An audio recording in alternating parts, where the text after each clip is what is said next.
இங்கே பாருங்க ஸ்ரீலங்காவில் பழங்களை அப்படியே குவிச்சு வச்சிருக்கிறாங்க. பார்க்க ஆசையாக இருக்குது. எல்லாத்துலேயும் வேண்டிக் கொண்டே ஒரு குடி ஒன்று முடிக்க போகிறோம். இங்கே பாருங்க மக்களே, ரம்பட்டான் எவ்வளோ குவிச்சு வச்சிருக்கிறவன்ட்டு.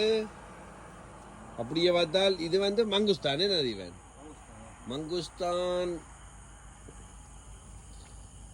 வந்து பாருங்க. அங்கால இந்த போட்டை மேலே ரெண்டு கொச்சக்கம் பழங்கள் இருக்குது. இங்கே மாம்பழம், ஒரு விதமான பலாப்பழம் இருக்குது, நொங்கு இருக்குது. இங்கே விளாம்பழத்தை பாருங்கோ.